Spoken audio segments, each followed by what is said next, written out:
We've all heard the term, with great power comes great responsibility. When you're talking about power washing, pressure washing, you want to make sure you're doing it the right way, or you can cause yourself some headaches. Stay tuned. We've got an expert here to talk about it.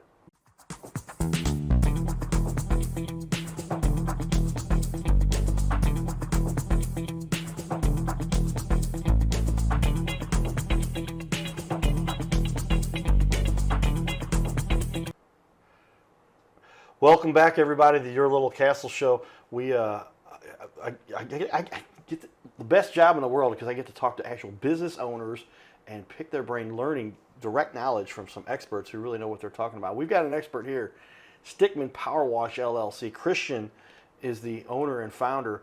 He's been doing this for 8 years now, and started his own company now 4 years ago, coming up on 5 years, and really knows what it takes to make the exterior of your house look like new. Really, I mean, how often is it you see those houses that have that green or that black, dark brown, and it's just terrible. It's like somebody there doesn't care about their home.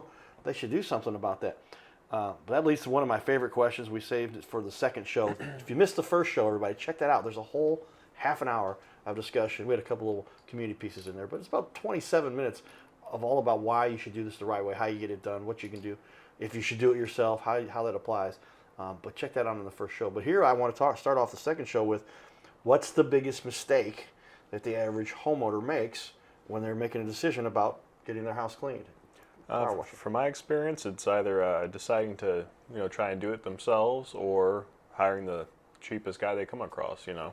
Because typically the cheapest guy isn't insured or isn't quite qualified or experienced enough, and that's going to lead to potential issues down the road. Yeah, well, how often is it we just want to save a few bucks, and like I kind of fell into both categories there, but do it myself, bought a pressure washer, and it broke, literally.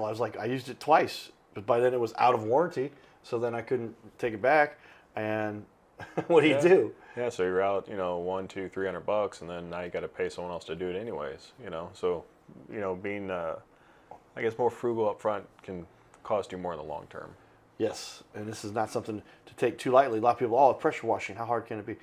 I've seen where people have blasted stuff and then it warps it, causes the color discoloring, and or breaks vinyl and other pieces. Yeah, you can blast holes in vinyl or even chip chunks of concrete out of someone's driveway, Or if you let off the trigger, that initial burst is far more PSI than what the machine's rated for, so you can blow a window out, or there's a large variety of things you can damage. Okay. Used to worry about the kids hitting with the lawnmower, knocking a window out. You got to watch for the kids with the pressure washer now. Yeah, certainly. Don't know what they're doing, not doing it the right way. But we talked about it. You also get involved with residential, obviously, and then commercial as well. Tell me a little bit about each and what you like about both. So my favorite is residential. I like meeting the homeowner and chatting with them and getting to learn about them and everything. But I do a lot of commercial as well, restaurants and businesses, and then I guess you'd consider it industrial. I do post-construction cleanup too for new apartment builds and everything around St. Charles. So I do a large variety of different projects. Yeah, it's good to know, because how many people, you see the construction going on, but when it gets done, it doesn't look that way. They've still got to clean everything up, move everything out. Dusty and everything, and someone just come in there and clean it and wipe everything down and make it look brand new. Yeah, because they want it to look presentable. They're about to start renting the facility or whatever they're going to do with it. And so it's got to look to that level. And there's bringing somebody like you in with the experience to do that too. So commercial and residential. But you like the residential, you said, because you do get to spend time with homeowners. Yeah, just meeting new people every day and getting to learn about them and their families. That's my favorite part, is the people, Well, that is a great answer, because in St. Louis we like to hear people that do, obviously, if you're going to be successful, you're going to have to care about people that are involved in your community. But what do you like specifically about St. Louis? Yeah, we talked a lot, between shows we were talking about the area that you service, but you said all the way from Troy, Missouri, down to, where do you go? Where do you cover? As far south as Festus, so Troy to Festus. I stop at the Illinois border. I don't go to Illinois. And then as far west as Washington or Wentzville, Warrenton. Okay. So go out a little bit west, but pretty much a nice core here. You're based out of Baldwin? Yeah, based out of Baldwin. You can get to everywhere in St. Louis pretty quickly. Yeah, pretty much. I mean, St. Louis, everything's 30 minutes away. True. Or within 30 minutes. It doesn't matter where you're at. You can get anywhere in 30 minutes, it seems like. Yeah, get up on Highway 270. You can go just about anywhere, and then 44, 40, 70, all the highways, 55 down south. You can get just about everywhere. I like to tell people that you're 25, 30 minutes from everywhere. People said I said I worked downtown at Anheuser-Busch back in the day. How long does it take to get there? 28 minutes. Straight down the highway, pretty straight shot. And I used to come in south when I lived in Fenton from 55 and then 70, and St. Louis is pretty easy to get around. And somebody like you, but you bring all your equipment with you. Yeah. Are you going to use the water that they have, or do you bring your own water? How do you do that? It depends on the project. So 99% of the times I use the homeowner's water. I do utilize a tank on my trailer, and that's what's called a buffer tank. So the machine I utilize pulls 8.5 gallons of water a minute. The average house only puts out 4 or 5 gallons a minute. Okay. So it fills that tank, and the machine can just pull as fast as it wants. But yeah, typically I use the homeowner's or the business's water supply. Okay. Yeah. And water's so inexpensive these days. I can imagine it's $3 or $4, $10 worth of water, maybe. Yeah, I think like the average, like a 2,000 square foot house, 2-story. The difference on a water bill, I know a lot of people worry about that. It would be like taking 10 extra showers in a month. Okay. So it's hardly noticeable. Yeah, and I think I did the study. It's the average shower is, how many gallons in it? 12 gallons or something like that. It's more than you think because it's just sprinkled, but it's coming consistently. But it's 6 gallons, whatever. But 6 gallons, you can pour those out in a few seconds. So maybe it's in that ballpark. Maybe we're saying a few of those, but so don't have to be too worried about too much water usage. No. And, and the primary thing, you're mixing, then the machines mix the chemicals for you, but you've got to add them and apply them accordingly. How do those get added? Yeah, so there's multiple methods. There's downstream injecting, and there's like blend manifolds. So you can dial in the correct ratio you want and pull a precise cleaning strength for whatever material you're cleaning, or you can use an injector and it'll pull the solution into your pressure washer line for you, like a 1-to-10 ratio. Just another one there. Would you dial in manifolds? What were they called? A downstream injector and then a blend manifold. Blend manifold. Okay. See, again, back into they don't teach you this stuff in power washing school. I don't know if is there such thing as a power washing school. I'm pretty sure there is. Okay, but you've learned this stuff over years of doing. Yeah, this. over trial and error and headaches and Okay, those kind of headaches you don't want to have to take on yourself. Yeah. Trying to do this on your own and not even know what he's talking about. But it would take you years to learn all of the info that Christian has been able to absorb and take into understand what he's doing. Tell me a time when you had to help somebody you could tell was in a tough situation. Maybe somebody left them hanging, or they started a project and couldn't finish it. I'm sure you've had many instances where you had to help somebody. Certainly. I've had one homeowner. They asked me for if I could remove a little bit of like deck stain off their siding, and I told them like I can't guarantee anything, but I'll try. And I made a mistake, and in the process, pulled the color right out of the vinyl, turned it white. It was like a smoky black. And I told him, I'm like, hey, that stain is still there, and your siding looks worse. If you don't like it, let me know. And he did not like it. Okay. So I went out of the way and found a supplier, matched his exact siding, went and replaced it for him, and warrantied it and everything. So he got brand new siding, didn't cost him a penny. And it ended up fixing that stain that he had too, because it was taken out. Yeah, the stain came off when I pulled the old stuff off for him. But that's one way to get it cleaned. It's not but a lesson learned there. But you came up and stepped up and did what was right to make sure. I took accountability and let them know, hey, I made an error here. I wasn't able to fix it, but I'll do whatever it takes to resolve it, and was able to do so. That's important. There you go. But how often do we have mistakes or errors or you didn't realize that was going to happen, but it's not like we talk about. I think that falls in the category, you've heard this one before. It's not the error that causes you to lose or mess up or cause a big problem for your business. It's how you respond to that. And you took completely, actually replaced it, improved his situation. Oh yeah. And brand new materials and warranted it. Yeah, I warranted the new siding for him as well. So. Okay. And he referred me and left good reviews as well. So it worked out. Nice job there. That's what we're talking about, people that we can help and even get a good review out of it. It's just a matter of doing the job the right way. Yeah. And taking care of people. Yeah, and having the integrity and accountability it takes to own up to your mistakes and correct them, Yep. We are all human, and not one of us is perfect.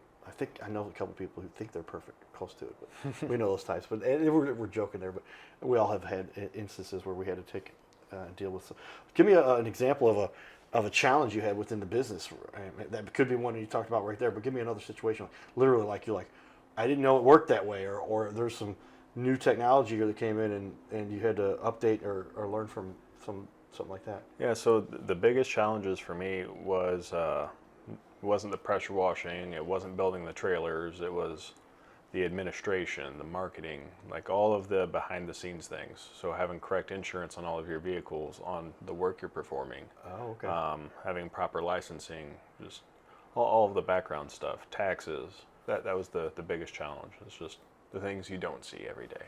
Yeah, running a business, getting in there and actually hands-on managing everything there is to know about a business. What do you feel like though? It's kind of giving you a sense of freedom. Now you've got more control. You're the one who's responsible, but as a small business owner, you can kind of control your own destiny now. Yeah, I would definitely agree to that. Yeah, that makes sense. Yeah, and it's something that we all espouse to. I mean, how many people? I guess there's some people out there that are like, nah, I enjoy working for other people. There's obviously a lot of people that way. Yeah. And it's fine too. I did that most of my life. But at some point, you might say, hey, I want to take on some challenges. Or you've become independently working for somebody else, independently wealthy, and you don't need to do that. But a lot of us, we enjoy working. What do you enjoy most about working for yourself? Like the schedule freedom, honestly. Like I can schedule customers when I would like to and have that home time with my family for birthdays or holidays or just because I wanted to spend time with them, you know. How Get long that does the schedule average freedom? Right, yeah. Really. How long does the average job take? Like a 2,000 square foot, 2-story house, maybe an hour for the Really? time from the time I Okay. get there to the time I leave, about an hour. Yeah, so you start to calculate your dollar per hour average, and you say, hey, man, if I'm doing whatever it is, and you space that out, you don't have to actually put in a full 8 hours of power washing, but No. make enough time and make enough money to, because you're bringing a real specialty. My dad helped me to realize, he says, it's that specialty that once you analyze and you get down to where something you're really good at, you kind of call your shots then, and you can make a good living doing so. Oh, certainly. Yeah, I would agree to that. Very good.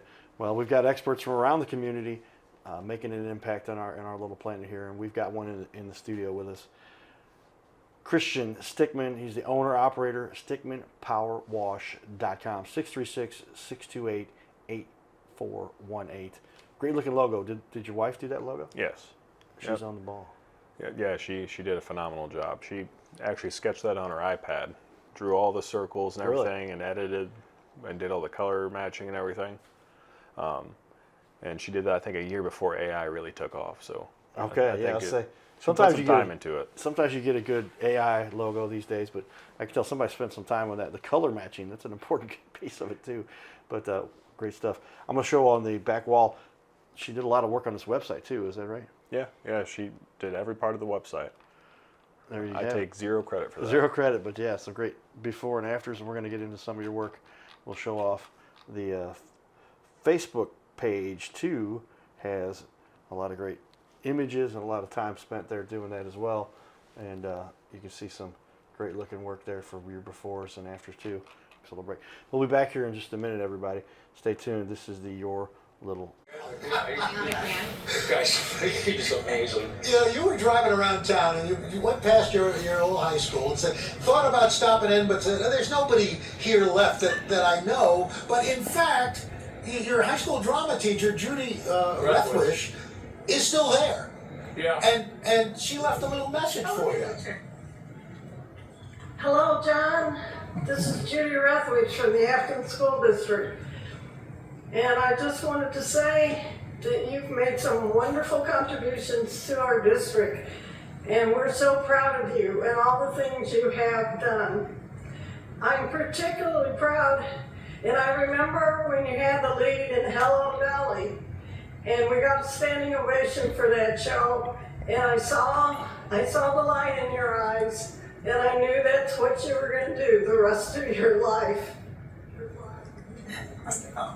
Wow. Special. That's got to be special. Yeah. She saw it in you. She had to fight to get me into a couple of productions because I was on the D list. Well, you're on the other list now. Affairs. Yeah, well, let's not go nuts.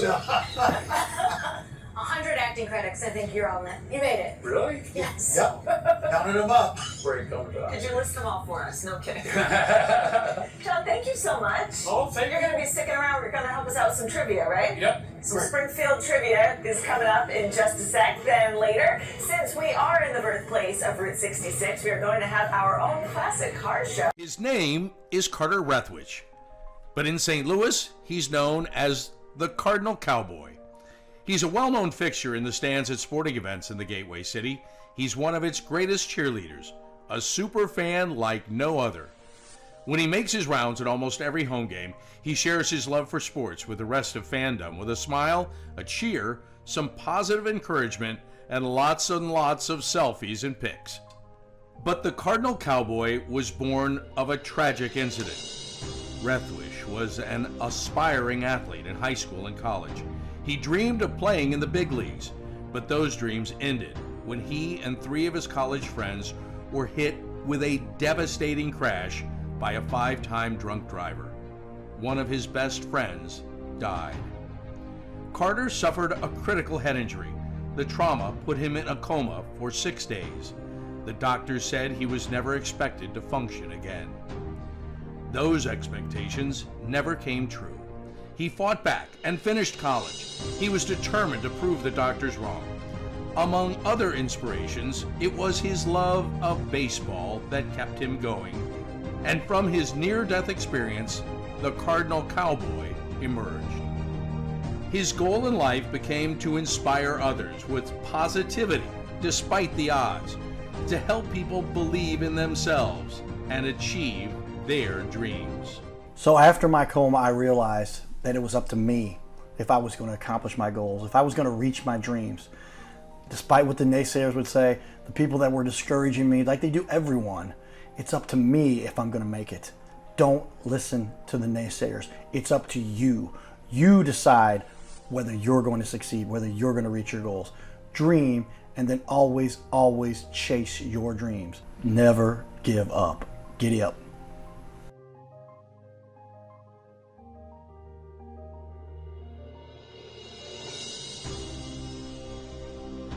By now, we are on ABC 5 times a week.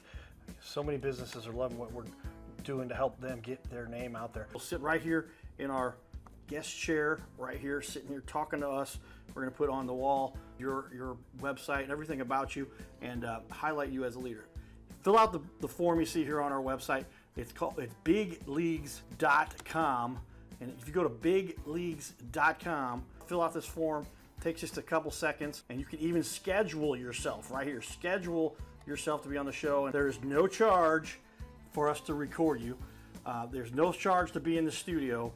Check it out if you would like to be on. Fill out the form again, bigleagues.com.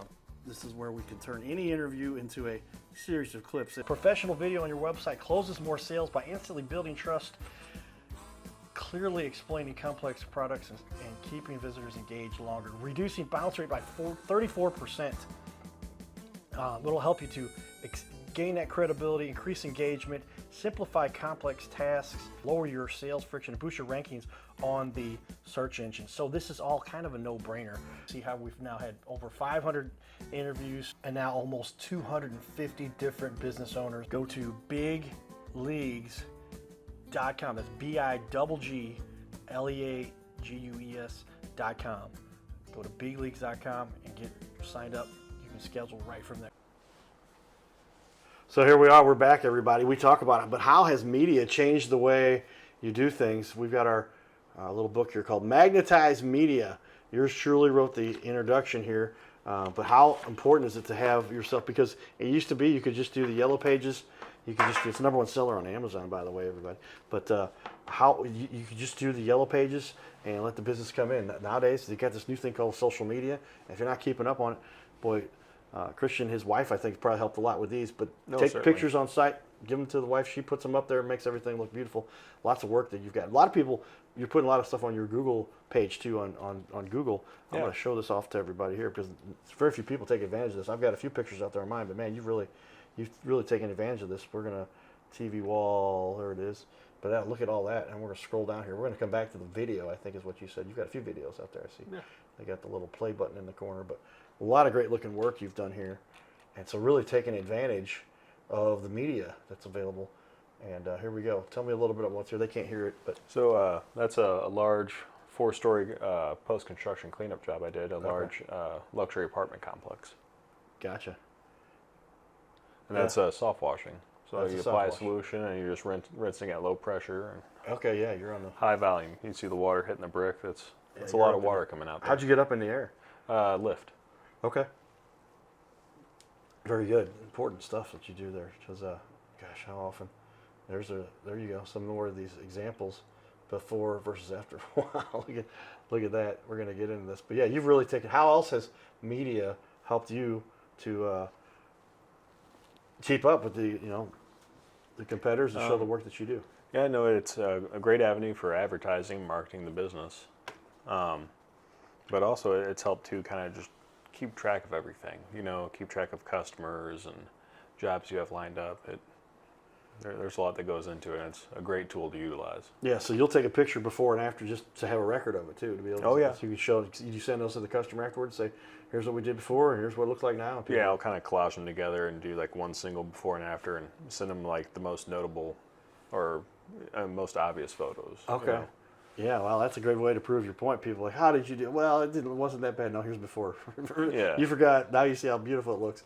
That's got to make you feel good too. That's a good way to use Oh, technology to make sure you're on the ball there.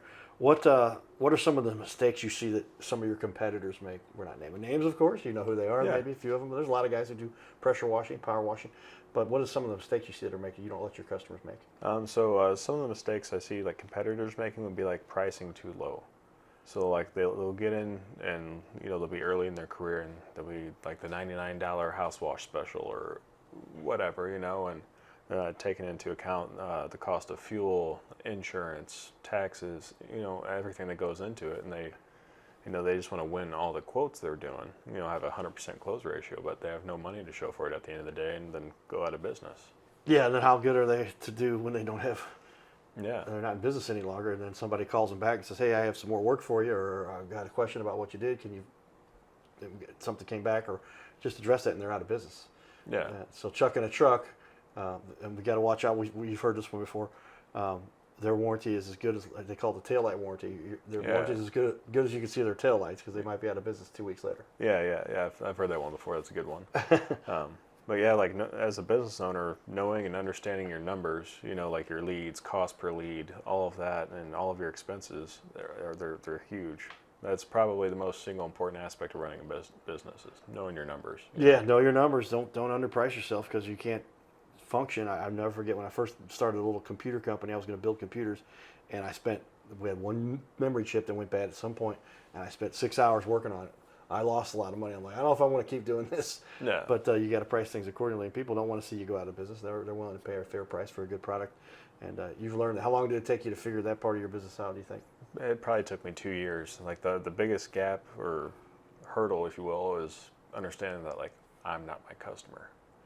So I might present a quote to someone and it'd be like $800, and I was like, wow, I can't present that to someone. That's crazy high, And then after years of doing it, you understand the cost that actually goes into it, and then the customer says yes anyways, and you're like, wow, okay, so I guess this is where it's supposed to be. It's not too high after all. Yeah, well, it's fair. Yeah, and people understand it's the value you're bringing to a house, and especially when you got a house that previously like they're trying to sell it or just getting ready for the family, and they're like, I wouldn't want people to see this if they were coming over for Christmas or whatever. Yeah. And so you bring a lot of value there. So maybe worth $20,000, who knows? But they'll pay you a nice fair price, $800. What's you said the high end? You've done $4,000 jobs. What do you always say is the average? And like the average house washing cost is between $400 and $600. Okay. I've done them as low as $300 and as high as for just a house like $1,200. So it depends on size, material of the siding and everything, and a couple other factors, but mainly size of the home. Yeah, if it's a house that bends around and goes, it's multi-level, Yeah, and then like if they have like a koi fish pond right next to the house with a bunch of rose bushes, some delicate things you absolutely don't want cleaning solution to get on. Yeah. Well, now you have to wrap and protect those things. Or if they have like a nice decorative wooden front door, you have to wrap that door. Can't get any solution on it. Gotcha. Makes sense. All right. Well, that's important. Tell us a little bit though. By now, people are going, this guy knows what he's talking about. How does somebody hire you? We'll talk about go to the website and then where do you go from there? So typically they go to the website and they'd either click on free estimate or they'd scroll down a little bit and click on, I think there's a button that says drop us a line. And either way they go through a brief questionnaire, name, phone number, address, and what they would like done. And then we get back to them as soon as we can. Typically it's within an hour. Yeah, so there it is. Pretty simple process. So somebody fills out the form, you get back to them within an hour. Now, do you go out and give them a bid, or do you come out on the spot and say, I could do it right now? It kind of depends on the job. Depends what they're asking. I was going out in person and meeting everyone and, walking the property with them, but now we're just so slammed I don't have time to get to everyone, unfortunately. So, when we slow down in July, during hot season, and we slow down in, late fall, I'll have more time to get to people and do more in-person quotes, but typically everything's just online at the moment. Yeah, but you can do the fair quote by looking at their house on Google Maps or analyze it. Okay, yeah, so that saves everybody a little time. They know that your time's worth money. If you're going to drive out and if you come back, then they understand it. But you come right out and give them a bid right on the spot. Yeah, and Google Earth is huge. You can measure homes or oftentimes do the street view and kind of see what materials on the home. So that's a big game changer, and it's free. There you go. You can't beat that. There you go. Yeah, you get the estimate and know that what you might have to spend before you have to make any commitment. And then if you like it, go ahead and do it. Right. Yeah. What's the biggest question people have for you though? We call that an objection. Oh, I would like to do this, but is it always price? Is it always how soon you can do it? A variation of those, or? I'm assuming it's always price. I think they kind of anticipate. If they'd never had it done before, they anticipate it costing like $100 or maybe $200 or something, and. If they're in a 3,000 square foot home, something large, and they're looking at a $500-600 house wash, they're kind of struck, if you will, And so oftentimes the objection is the cost. So I try to be thorough and explain everything to them, how we're covered, the warranty on it, the whole process, the home protection, everything. And after they kind of understand, then they're more inclined to either agree or decline. Yeah, and that financing option you offer, that's got to be kind of a game changer. Did that help your business grow a little bit to make it easier? Yeah, no, that helps significantly. I did that more as like an opportunity to allow people to get what they need or what they want done now and not break the bank. So if they're wanting their roof wash, their siding, windows, concrete, all of it essentially, but they only have a $400 budget or something like that, well, I can work with them and set them up on an interest-free payment plan for 12 to 18 months, and they can get what they need now and just make payments over the course 12 to 18 months. Whatever. Yeah, I know it. There's something with all the work we do, and sometimes we produce. Some people want some work done, or they want to license everything, and that give them that option to pay it over time, because they'll start making money off of it right away, or they'll start losing their house right away, and then really benefit from that. What ultimately, as we finish up here, we got about 30 seconds left. What gives you the most satisfaction for what you get to do? Just looking back at the finished product of my labor and seeing, wow, I really transformed this person's property. Wow, those windows look great, or just the end result. That's really the best, and then the satisfaction that the customer has over the result as well. There you have it, everybody. How do you feel like you really can contribute to the community? You asked me because we have that one up there, but you got about 5 seconds left. The community contribution is kind of the financing option we offer. It allows everyone of all income types to get the thing they need. There you go, everybody. We'll be back. This is your Little Castle Show. Giddy up.